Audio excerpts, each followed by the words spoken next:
Hi friends, welcome back to my YouTube channel. ಎಲ್ಲರೂ ಹೇಗಿದ್ದೀರಾ? ನಾನು ಚೆನ್ನಾಗಿದ್ದೀನಿ, ನೀವು ಕೂಡ ಚೆನ್ನಾಗಿದ್ದೀರಾ ಅಂತ ಅನ್ಕೊಂಡಿದ್ದೀನಿ ಗೈಸ್. ಇವತ್ತು ಬೆಳಗ್ಗೆ ಎಷ್ಟು ಗಂಟೆ? ಕರೆಕ್ಟಾಗಿ 12 ಗಂಟೆ ಆಗಿದೆ. 12 ಗಂಟೆಯಿಂದ ವ್ಲಾಗ್ನ ಸ್ಟಾರ್ಟ್ ಮಾಡ್ತಾ ಇದ್ದೀನಿ. ಇವತ್ತು ಬಂದು ಶುಕ್ರವಾರ ದಿನ ನಮ್ಮ ಮನೆ ತುಂಬ ಗಲೀಜಾಗಿ ಇಟ್ಟಿರುತ್ತೆ. ಶುಕ್ರವಾರ ತುಂಬ ಗಲೀಜಾಗಿರುತ್ತೆ, ಯಾಕಂದರೆ ಶನಿವಾರ ವಾರಕ್ಕೆಲ್ಲ ಸಾರಿಸ್ಕೊಳ್ಳೋಣ ಅಂತ ಹೇಳ್ಬಿಟ್ಟು ನಾನು ಏನು ಮಾಡ್ತೀನಿ, ಏನು ಅಷ್ಟೊಂದು ಬೆಳಗ್ಗೆ ಟಿಫನ್ ಮಾಡಿದ್ದಾಗಲಿ ಅಡುಗೆ ಮಾಡಿದ್ದಾಗಲಿ ಏನು ಕ್ಲೀನ್ ಮಾಡಿಲ್ಲ. ತೋರಿಸ್ತೀನಿ. ಅಡುಗೆ ಮನೆ ಅಂತೂ ಫುಲ್ಲು ಎಲ್ಲ ಗಲೀಜಾಗಿದೆ. ಕಸ ಹಂಡಿದ್ದೀನಿ. ಬೆಳಗ್ಗೆಯಿಂದ ಪಾತ್ರೆನೂ ತೊಳೆದಿಲ್ಲ, ಏನೂ ತೊಳೆದಿಲ್ಲ. ನನ್ನ ಮಗಳಿಗೆ ತಿಂಡಿ ಮಾಡಿ ಅದಾದಮೇಲೆ ನಮ್ಮ ಮಾವನವ್ರಿಗೆ ಮುದ್ದೆ ಸಾಂಬಾರು ಮಾಡಿಕೊಟ್ಟಾಗ ಅವ್ರಿಗೆ ಊಟಕ್ಕೆ ಇಕ್ಕಿ ಕಳಿಸಿದ್ಮೇಲೆ ಈಗ ನೋಡಿ ಇನ್ನು ಮನೆ ಕ್ಲೀನ್ ಮಾಡೋಣ ಅಂತ ಸ್ಟಾರ್ಟ್ ಮಾಡಿದ್ದೀನಿ. ನನ್ನ ಚಿಕ್ಕ ಮಗಳು ಮನೆ ಅಂತೂ ತುಂಬ ಗಲೀಜು ಮಾಡಾಕ್ಬಿಡ್ತಾಳೆ. ಎಲ್ಲ ಬಟ್ಟೆ ಎಲ್ಲ ಎಳೆಯೋದು, ಆಟ ಸಾಮಾನೆಲ್ಲ ಎಳ್ದಾಕೋದು, ಮನೇಲಿ ಏನಿದ್ರು ಬಿಡಲ್ಲ, ಎಲ್ಲ ನೆಲದಲ್ಲೇ ಇರುತ್ತೆ. ನೋಡಿ ಇಲ್ಲಿ ಇದೆಲ್ಲ ಮೇಲ್ಗಡೆ ಇಟ್ಟಿದ್ದೆ ನಾನು.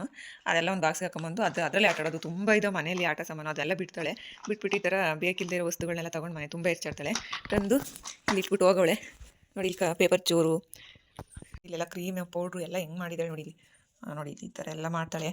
ಅದು ನನಗೆ ವಾರದ ದಿನ ನೋಡಿ ಇಲ್ಲಿ ಗೋಡೆಲೆಲ್ಲ ಗೀಚಿದ್ದಾಳೆ. ಇಲ್ಲೆಲ್ಲ ಹೊಸ ಮನೆ ಥರನೇ ಬಿಟ್ಟಿಲ್ಲ ಅವಳು. ತುಂಬ ಕಡೆ ಮಾಡಿದ್ದಾಳೆ ಆ ಥರ. ನನಗಂತೂ ನೋಡಿ ಇದು ಪೆನ್ನಲ್ಲೆಲ್ಲ ತೊಗೊಂಡು ಗೀಚ್ಬಿಟ್ಟಿದ್ದಾಳೆ. ಪೆನ್ನು ಅಂದರೆ ಸಿರಿ ಹೋಮ್ವರ್ಕ್ ಮಾಡ್ತಿರ್ತಾಳಲ್ವ, ಅವಾಗ ಹೋಗ್ಬಿಟ್ಟು ನನಗೂ ಪೆನ್ಸಿಲ್ ಬೇಕು, ಪೆನ್ ಬೇಕು ಅಂತೇಳಿ ಹಠ ಮಾಡಿ ಅವಳ ಹತ್ರ ಇಸ್ಕೊತಾಳೆ. ಇಸ್ಕೊಂಡು ಬಂದು ಈ ಥರ ಗೋಡೆಲೆಲ್ಲ ಈ ಥರ ಎಲ್ಲ ಮಾರ್ಕ್ ಮಾಡಿದ್ದಾಳೆ. ತುಂಬ ಕಡೆ ಮಾಡಿದ್ದಾಳೆ. ನೋಡಿ ಇಲ್ಲಿ ನಮ್ಮ ಸಿರಿ ಮಾಡಿರೋದು ಇದು. ನಾನು 2 ದಿನ ಊರಲ್ಲಿರಲಿಲ್ಲ, ಅಮ್ಮನ ಮನೆಗೆ ಹೋಗಿದ್ದೆ. ಅವಾಗ ಸ್ಕೆಚ್ ಪೆನ್ ತೊಗೊಂಡ್ಬಿಟ್ಟಿಲ್ಲ. ಎಲ್ಲ ನೋಡಿ ಯಾವ ಥರ ಆಗಿದೆ ಅಂತ ಹೇಳಿ. ಅದು ಹೋಗೋದಿಲ್ಲ. ನಾನು ಸ್ವಲ್ಪ ವಾಶ್ ಮಾಡೋಣ ಅಂತ ನೋಡಿದೆ, ಅದು ಹೋಗೋದಿಲ್ಲ. ಆ ಥರ ಮಾಡಿಟ್ಟಿದ್ದಾಳೆ. ನೋಡಿ ಇಲ್ಲಿ ಹ್ಯಾಂಡು ಅವ್ರ ಮ್ಯಾಮು ಬುಕ್ಕಲ್ಲಿ ಬಿಡ್ಸ್ಕೊಂಬಂದು ಅಂದರೆ ಪೆನ್ ತಗೊಂಡು ಗೋಡೆಲಿ ಬಿಡಿಸಿದ್ದಾಳೆ. ಇಲ್ಲಿ ಏನು ಮಾಡೋದು ಮಕ್ಕಳನ್ನ. ನಮ್ಮ ಮಾವ ತೋಟದಲ್ಲಿ ಮನೆ ಉಪಯೋಗಕ್ಕೆ ಅಂತ ಹೇಳ್ಬಿಟ್ಟು ಒಂದು ಚಪ್ರದವರೆಕಾಯಿ ಗಿಡ ಹಾಕಿದ್ರು. ಅದಕ್ಕೆ ಡೈಲಿ ಒಂದೊಂದು ಬಿಂದಿಗೆ ನೀರು ಇರಬೇಕು. ಇಲ್ಲ ಬಿಸಿಲಿಗೆ ಏನಾಗ್ಬಿಡುತ್ತೆ ಅಂದರೆ ಬುಡ ಎಲ್ಲ ಪೂರ್ತಿ ಒಣಗಿಬಿಡುತ್ತೆ, ಕಾಯಿ ಬಿಡುತ್ತೆ ಹೆಂಗೋ ಅಂತ ಹೇಳ್ಬಿಟ್ಟು ನೀರು ಹಾಕೋಣ ಅಂತ ಹೇಳಿ ಬಿಂದಿಗೆ ತಗೊಂಡು ಹೋಗ್ತಾ ಇದ್ದೀನಿ. ನೆನ್ನೆ ಏನಾಯಿತು ಅಂದರೆ ನನ್ನ ಮಗಳು ಈ ಬಿಂದಿಗೆ ಕೊಡಿಸು ಅಂತ ಆಟ ಮಾಡ್ತಿದ್ಲು. ಯಾರೋ ತೊಗೊಂಡು ಬಂದಿದ್ರು.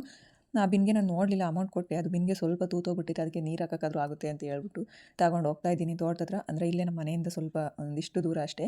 ನಮ್ಮದು ಕೊಬ್ಬರಿ ಶೆಡ್ ಐತೆ ಇಲ್ಲಿ. ಅದರಿಂದ ತೆಂಗಿನ ತೋಟ ಇದೆಯಲ್ಲ, ಅಲ್ಲೇ ಹಾಕಿದ್ದಾರೆ. ನೆರಳಲ್ಲಿ ಚೆನ್ನಾಗಿ ಬರುತ್ತೆ ಅಂತ ಹೇಳಿ ಇಲ್ಲೇ ಎಮ್ಮೆನೂ ಕೂಡ ಕಟ್ತೀವಿ. ಈಗ ಬೇಸಿಗೆ ಅಲ್ವಾ, ಹೊರಗಡೆ ಎಲ್ಲೂ ಮೇಯೋಕ್ಕಾಗಲ್ಲ, ಅದಕ್ಕೋಸ್ಕರ ಎಮ್ಮೆನೂ ಇಲ್ಲೇ ಕಟ್ಟಿ ಹುಲ್ಲಾಕೋಂಥದ್ದು. ಇಲ್ಲಿ ನೋಡಿ, ಇಲ್ಲಿದೆ ನಮ್ಮದು ಚಪ್ರದ ಅವರೆಕಾಯಿ ಗಿಡ. ನಮ್ಮ ಮಾವ 2 ಹಾಕಿತ್ತು ಇಲ್ಲಿ. ನೋಡಿ ಚೆನ್ನಾಗಿ ಬಂದಿದೆ. ಅಂದರೆ ಪ್ರತಿ ವರ್ಷ ನಾವೇನು ಹಾಕಿರಲಿಲ್ಲ, ಈ ವರ್ಷ ನೋಡೋಣ ಅಂತೇಳಿ ಹುಟ್ಟಲಿ ಅಂತ ಹೇಳ್ಬಿಟ್ಟು ಹಾಕಿತ್ತು. ಬಟ್ ನೋಡಿ ಅಷ್ಟೊಂದು ಕೇರ್ ಏನು ಮಾಡಿರಲಿಲ್ಲ. ನೋಡಿ ಚೆನ್ನಾಗಿ ಬಂದಿದೆ ಗೊನೆಗಳೆಲ್ಲ ಚಪ್ರದ ಅವರೆಕಾಯಿ. ಮತ್ತು ಬುಡದಲ್ಲಿ ಗೊಬ್ಬರ ತುಂಬ ಹಾಕಿತ್ತು, ಆದರೆ ನೀರು ಮಾತ್ರ ಹಾಕಿರಲಿಲ್ಲ. ಅದಕ್ಕೋಸ್ಕರ ತಗೊಂಡು ಬಂದೆ ಹಾಕೋಣ ಅಂತ ಹೇಳಿ. ಆ ಚಪ್ರದ ಅವರೆಕಾಯಿ ಅಷ್ಟೇ. ಅದಾದಮೇಲೆ ನೋಡಿ ಇಲ್ಲಿ ತೋಟದಲ್ಲಿ ನವಿಲುಗರಿ ತುಂಬ ಸಿಕ್ತಿತ್ತು. ನಾವು ಚಿಕ್ಕವರಿದ್ದಾಗ ನವಿಲು ನೋಡಬೇಕು ಅಂದರೆ ಅಕ್ಕಪಕ್ಕ ಇರೋ ಕಾಡಿಗೆ ಓಡೋಗ್ತಾ ಇದ್ವಿ, ತೋಟದ ಪಕ್ಕ. ಈಗ ನೋಡಿ ಮನೆ ಪಕ್ಕದಲ್ಲೇ ಬಂದು ನವಿಲುಗರಿ ಎಲ್ಲ ತುಂಬ ಸಿಗುತ್ತೆ. ಮುಂಚೆ ನವಿಲುಗರಿ ಸಿಕ್ಕಿದ್ರೆ ತುಂಬ ಖುಷಿ ಪಡ್ತಾಯಿದ್ದು. ಬಟ್ ಇವಾಗ ಆ ಥರ ಎಲ್ಲ ಏನಿಲ್ಲ, ತುಂಬ ಜಾಸ್ತಿ ಸಿಗುತ್ತಲ್ಲ, ಅದಕ್ಕೋಸ್ಕರ ಅಲ್ಲಿ ನೀರು ಹಾಕಿ ಬಂದು ಈಗ ದೇವ್ರ ಮನೆ ಕ್ಲೀನ್ ಮಾಡ್ಕೊಳ್ಳೋಣ ಅಂತೇಳಿ ಬಂದೆ. ಫಸ್ಟು ದೇವ್ರ ಮನೆ ಕ್ಲೀನ್ ಮಾಡಿದ್ರೆ ಬೇರೆ ರೂಮ್ಗಳನ್ನ ನೆಕ್ಸ್ಟ್ ಕ್ಲೀನ್ ಮಾಡ್ಕೋಬೋದಲ್ವ ಅಂತ ಹೇಳ್ಬಿಟ್ಟು ದೇವ್ರ ಪಾತ್ರೆಗಳನ್ನೆಲ್ಲ ಎತ್ತಿ ಈಚೆ ಇಡ್ತಾಯಿದ್ದೀನಿ. ಇದೆಲ್ಲ ಆದಮೇಲೆ ಕಸ ಎಲ್ಲ ತೆಗೆದು ಪರ್ಕೆಲೆಲ್ಲ ಕಸ ತೆಗಿಬಾರ್ದಂತೆ, ಅದಕ್ಕೋಸ್ಕರ ಬಟ್ಟೆಯಲ್ಲೇ ತೆಗಿಬೇಕು. ನಾನು ಚಿಟಿಕೆ ಹೊಡೆದೆಲ್ಲ ನೋಡ್ತಾ ಇದ್ದೀನಿ. ರೀಲ್ಸ್ಗಳಲ್ಲೆಲ್ಲ ಚಿಟಿಕೆ ಹೊಡೆದ ತಕ್ಷಣ ಮನೆ ಕ್ಲೀನಾಗಿರುತ್ತೆ, ಚಿಟಿಕೆ ಹೊಡೆದಿದ್ದ ತಕ್ಷಣ ತರಕಾರಿ ಎಲ್ಲ ಕಟ್ಟಾಗಿರುತ್ತಲ್ಲ, ಆ ಥರ ಏನಾದರೂ ಮ್ಯಾಜಿಕ್ ಆಗುತ್ತಾ ಅಂತ ಹೇಳಿ. ಖಂಡಿತ ಇಲ್ಲ, ನಾವು ಮಾಡಿದ್ರೆ ಅಷ್ಟೇ ಮ್ಯಾಜಿಕ್ ಆಗೋದು. ಇದು ಪ್ರತಿ ವಾರವೂ ಅಷ್ಟೇ. ವಾರದ ದಿನ ನಾವು ಯಾವ ಥರ ಸ್ಪೀಡ್ ಇರಬೇಕು ಅಂದರೆ, ಈ ಸ್ಪೈಡರ್ ಮ್ಯಾನ್ ಇರ್ತಾರಲ್ಲ ಇಲ್ಲಿ ಟಿ ವಿನಲ್ಲಿ ಮತ್ತು ಕಾರ್ಟೂನಲ್ಲೆಲ್ಲ ನೋಡ್ತಿರ್ತೀವಿ, ಬಿಲ್ಡಿಂಗಿಂದ ಬಿಲ್ಡಿಂಗ್ ಮೇಲೆ ಆರ್ತಿರ್ತಾರಲ್ಲ ಜೋರಾಗಿ, ಅಷ್ಟು ಸ್ಪೀಡ್ ಇದ್ರೂ ಸಾಲದು. ನಮ್ಮ ಹೆಣ್ಮಕ್ಳು ಎಷ್ಟು ಸ್ಪೀಡ್ ಇದ್ರೂ ಸಾಲದು ಅಂತ ಅನಿಸ್ಬಿಡುತ್ತೆ.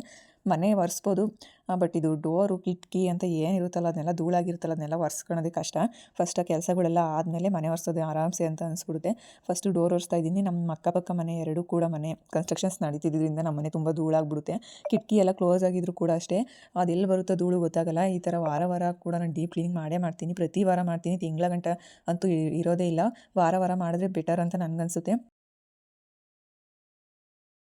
ಅಂತ ಹೇಳಿ. ಈ ಅಡುಗೆ ಮನೆಗಂತೂ ಸಾಕಾಗೋಗ್ಬಿಡುತ್ತೆ. ಯಾಕಾದರೂ ಅಡುಗೆ ಮಾಡೋದು ಯಾರು ಕಂಡಿಡಿದ್ರು, ಅಡುಗೆ ಮನೆಗಳ್ನ ಯಾರು ಕಂಡಿಡಿದ್ರು ಅಂತ ಅನ್ಸ್ಬಿಡುತ್ತೆ. ಕ್ಲೀನ್ ಮಾಡಿದ್ರು ಕೂಡ ಕ್ಲೀನಿಂಗ್ ಕೆಲಸ ಅಂತೂ ಇದ್ದೇ ಇರುತ್ತೆ, ಮುಗಿಯೋದೇ ಇಲ್ಲ ಕಂಟಿನ್ಯೂಸ್ ಆಗಿ.